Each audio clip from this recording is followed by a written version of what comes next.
Operation cyclone क्या है ये मैं आपको आज बताऊंगा। अगला वजीर आजम है वो बिलावल होगा। किसी तरीके से इमरान खान को या तो नाअहल कर दिया जाए, ये इस वक्त प्रोपेगेंडा किया जा रहा है पाकिस्तान मुस्लिम लीग नून की जानिब से।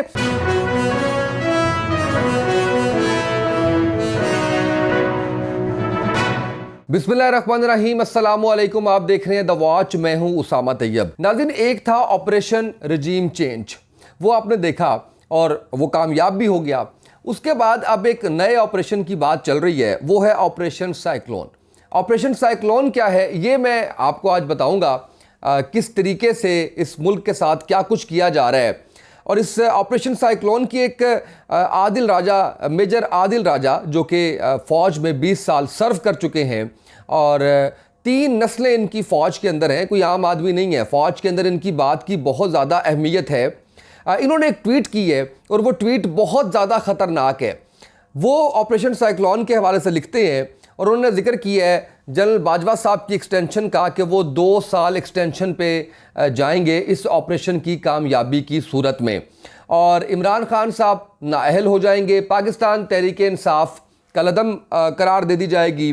अगला जो वज़ीर आज़म है वो होगा बिलावल और सरकार बनेगी पाकिस्तान पीपल्स पार्टी की। और अगर हालात बिगड़ जाते हैं तो हफीज़ शेख का 3 साला टेक्नोक्रेट सेटअप आएगा। अगला चीफ जरदारी की मर्जी से होगा। अदलिया को तकसीम और मज़ीद कंट्रोल किया जाएगा। 2 साल बाद हाजी साहब खुद सदर मुमलिकत होंगे। इस दौरान एक नई सियासी कुव्वत का क़याम होगा। अभी आपने समय न ज़रा मेरे साथ रहना है आपने। ये ऑपरेशन साइक्लोन, मैं इसको थोड़ा सा आपको बताता हूँ कि इसकी कामयाबी का दारो मदार किस चीज़ पे है। एक तो जो आपने चीज़ सुनी है, इसकी सेंसिटिविटी का आपको अंदाज़ा होगा कि अगर ऐसा हो जाता है तो फिर पाकिस्तान के हालात क्या बनेंगे। इस ऑपरेशन साइक्लोन की कामयाबी का दारो मदार सिर्फ इस बात पे है, अगर इमरान खान की सियासत ख़त्म हो जाती है या खुदा न खास्ता इमरान खान साहब नहीं रहते या उनको नाअहल करार दे दिया जाता है।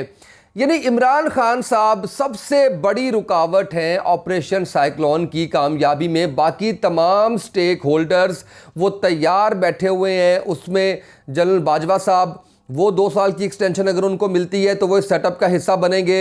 ऑपरेशन रजीम चेंज वो आपके सामने है। उसके बाद अगर थोड़ी सी आगे बात की जाए तो उसमें पाकिस्तान तहरीक इंसाफ उसकी नाअहली के लिए इलेक्शन कमीशन का जो फैसला आया उसके ऊपर हुकूमत काफ़ी ज़्यादा सरगर्म नज़र आती है। और इसमें पाकिस्तान तहरीक इंसाफ को कलअदम करवाने की भी कोशिश की जाएगी। और जैसे मैंने आपको पहले भी बताया था कि ये मैनेज करना चाह रहे हैं कि एक तरफ ये कलअदम करार दें पाकिस्तान तहरीक इंसाफ और नाअहल करार दें ये इमरान खान को। उसके बाद नाअहली दोनों की, यानी नवाज शरीफ साहब की और इमरान खान साहब की, ये चैलेंज की जाए और दोनों को फिर रिलीफ दिया जाए इसके अंदर। ये मैं आपको पहले भी ये बात जो है वो आपसे कर चुका हूँ।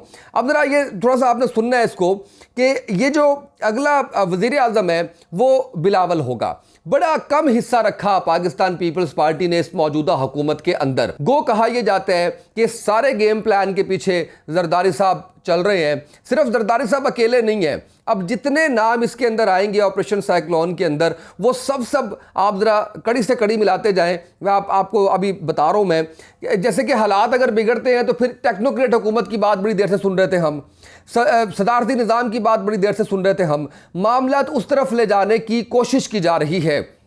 और इसके अंदर जो अगला चीफ जस्टिस है वो जरदारी साहब की मर्जी से होगा। अच्छा, इस वक्त जरदारी और नवाज शरीफ एक है, और नवाज शरीफ जो है वो सबसे ज़्यादा चीफ आर्मी चीफ की जो तैनाती की गई है वो नवाज शरीफ साहब की जानिब से की गई है, वो उनकी जानिब से सिलेक्शन की गई है। इस वक्त नवाज शरीफ साहब और पाकिस्तान पीपल्स पार्टी के जरदारी साहब एक पेज के ऊपर चल रहे हैं। हाजी साहब खुद सदर मुमलिकत जो है वो बन सकते हैं और एक नई सियासी कुव्वत भी सामने आ सकती है। ये इसकी कामयाबी किसी सूरत नहीं हो सकती जब तक इमरान खान साहब डट के खड़े हुए हैं, अपने बयानिए पे खड़े हुए हैं। और ये बयानिया उनका नहीं है, ये बयानिया अवाम का है। अवाम इम्पोर्टेड हुकूमत कहती है, अवाम अमेरिका की ग़ुलामी से निजात चाहती है, और उसके अंदर आके मिले हैं इमरान खान साहब और वो इसके ऊपर काम कर रहे हैं। अब इस ऑपरेशन साइक्लोन को कामयाब बनाने के लिए जो प्रोपेगेंडा किए जा रहे हैं वो ज़रा मैं आपके सामने रखता हूँ। वो उस प्रोपेगेंडास के अंदर एक नाम है मुनीब कियानी। कौन है? एक बच्चा है और उसने एक ट्वीट कर दी है, उस ट्वीट के ऊपर, उसके ट्विटर अकाउंट के ऊपर 50 फॉलोअर्स हैं। अच्छा, अब जब उसको पकड़ लिया जाता है, उसको गिरफ्तार कर लिया जाता है और उससे पूछा जाता है, उससे कलवाया जाता है कि भाई तुमने क्या किया, तो वो बताता है कि जी मैंने तो देखा आदिल, मेजर आदिल का मैंने अकाउंट देखा, मैंने वहाँ से कुछ इन्फॉर्मेशन ले ली, मैंने इसके अलावा जो है वो क्या उनका नाम है, इमरान रियाज खान साहब, उनका मैंने जो है वो देख लिया। अच्छा, इमरान रियाज खान साहब, मेजर आदिल साहब, इनके बारे में मैं आपको भी बताता हूँ। और इन्होंने उस बच्चे ने कहा कि जी मैंने मिसिज मेजर आदिल, उनका अकाउंट देखा। अब ज़रा आप ये देखिए कि 50 फॉलोअर्स एक बच्चे के हैं, उसको एक रीट्वीट मिला हुआ है, जबकि 3 लाख से ज़्यादा फॉलोअर्स इस वक्त मेजर आदिल साहब के हैं। ट्विटर की मैं बात कर रहा हूँ, यूट्यूब के ऊपर वो व्लॉग कर रहे हैं, यूट्यूब पे उनके 1 लाख से ज़्यादा सब्सक्राइबर्स हो चुके हैं और 3 माह के अंदर हुए हैं, 3 माह से वो इसके ऊपर काम कर रहे हैं। और इमरान रियाज खान साहब 3 मिलियन से ज़्यादा फॉलोअर्स रखते हैं ट्विटर पर भी और यूट्यूब पर भी।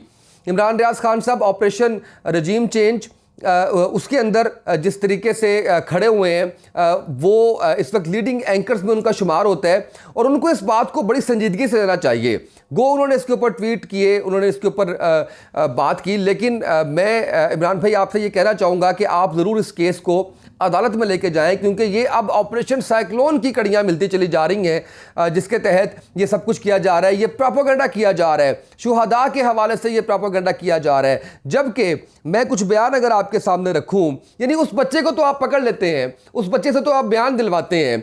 मेजर आदिल, जिसकी 3 नस्लें हैं आर्मी के अंदर, इमरान रियाज खान जो जब दहशतगर्दी होती थी तो वो सरहदों पर जाके कवर किया करते थे, वो उनको आप गद्दार कहते हैं, आप इनको मेजर आदिल को गद्दार कहते हैं।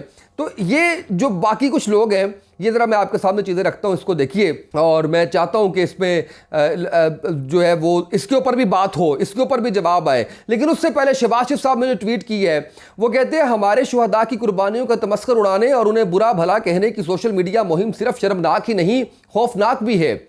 मुतकब्बर और मुनाफिकाना सियासी नजरिए का यही नतीजा है कि ये कमसिन जहनों में जहर घोलकर बदतहजीबी को तरवीज देता है। आखिर हमारा मुआशरा किस सिमत जा रहा है, हमें शिद्दत से खुद एहतसाबी की जरूरत है। सारी बात के अंदर इशारा इमरान खान साहब की जानिब है। शहबाज शरीफ साहब, जब आपकी भतीजी ने ये कहा ये जो दहशत गर्दी है उसके पीछे वर्दी है, इसके ऊपर आपका ट्वीट नहीं आया। जब आपके बड़े भाई नवाज शरीफ साहब ने कहा जनरल कमर जावेद बाजवा ये सारा गंद तुमने फैलाया हुआ है, इसके ऊपर आपका ट्वीट नहीं आया। जब आपके इत्तेहादी जरदारी साहब ने यह कहा जिस जनरल की नौकरी 3 साल की हो उसकी क्या मुजाल के वो मुझे बताए कि मैं उनकी ईंट से ईंट बजा दूंगा। आपके साबका वजीर दिफा यानी कि ख्वाजा आसिफ साहब, वो जब उन्होंने कहा कि इस फौज ने 48 हारा, 65 हारा, 71 हारा, 98 हारा, पूछा उनसे आपने? वो भी ये कहते हैं पूछा आपने। अच्छा, परवेज रशीद साहब, आपके साबका वजीर इत्तलात, वो ये कहते हैं पाकिस्तान को खराब करें ये जर्नैल्स और ठीक करें नवाज शरीफ, इनके ऊपर आपने कभी ट्वीट नहीं की। अयाज सादिक साहब, स्पीकर नेशनल असम्बली साहब का, आपके जनरल कमर बाजवा आए तो टांगे कांप रही थी, माथे पे पसीना था, इनके ऊपर आपने ट्वीट नहीं किया। फिर हामिद मीर साहब, हम आपके घर में तो नहीं घुस सकते क्योंकि आपके पास टैंक हैं, बंदूकें हैं, लेकिन हम आपके घर की बातें बताएंगे, आपको नंगा करेंगे। उस वक्त तो आपको नहीं याद आया कि आपने कोई ट्वीट करना है ऐसा। इसी तरह से एक ट्वीट घूम रही है मरियम नवाज शरीफ साहिबा की, जो इन्होंने ट्वीट की थी 18 मई 2018 को 5:13 सुबह के इन्होंने ये ट्वीट की थी। 17,000 अब तक इसके लाइक्स हैं, 6,000 अब तक रीट्वीट्स हैं। वो ये कहती हैं कि 26/11 में यानी कि 26/11 अटैक्स के अंदर कौन इन्वॉल्व था।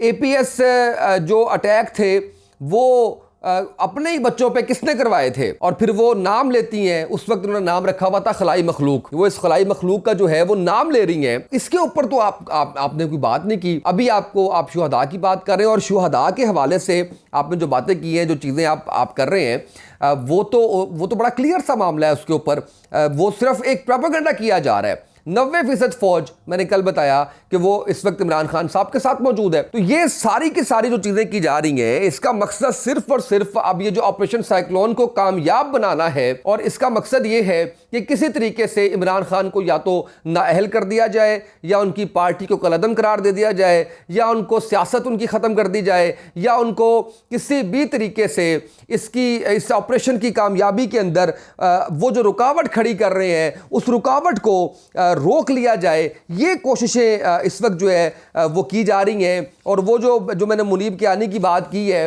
ये आप ये देखिए कि ये कितना ख़तरनाक मामला है कि मुनीब कियानी जैसा बच्चा जिसके 50 फॉलोअर्स हैं, उसको सलीम साफ़ी साहब रीट्वीट कर रहे हैं, उसके ऊपर DGISPR बीपर दे रहे हैं, उसके ऊपर बयानात आ रहे हैं, उसको अपना वीडियो रिकॉर्ड करके फेंका जा रहा है और वो दिखाया जा रहा है। तो ये एक प्रोपेगेंडा किया जा रहा है। वो लोग जो रजीम चेंज ऑपरेशन के खिलाफ थे, वो लोग जो साइक्लोन ऑपरेशन को कामयाब नहीं देखना चाहते, उनके खिलाफ ये इस वक्त प्रोपेगेंडा किया जा रहा है पाकिस्तान मुस्लिम लीग नून की जानिब से, जिसका मकसद सिर्फ और सिर्फ ये है कि किसी भी तरीके से इमरान खान साहब को इस सिस्टम से दूर रखा जा सके, जो कि अभी नज़र नहीं आ रहा कि ऐसा कुछ होगा। लेकिन अगर ऐसा कुछ हो जाता है तो ये इंतहाई ख़तरनाक चीज़ है, जिसके अंदर बिलावल, जिसके अंदर जरदारी, जिसके अंदर आपके मुस्लिम लीग नून, ये तमाम स्टेक होल्डर्स जो हैं, ये इस तमाम सिस्टम को लपेटने में इसके ज़िम्मेदार होंगे। लेकिन रुकावट फिर मैं कहूँगा कि सबसे बड़ी जो है वो इमरान खान है। आज के इस व्लॉग से इतना ही, इजाज़त दीजिए,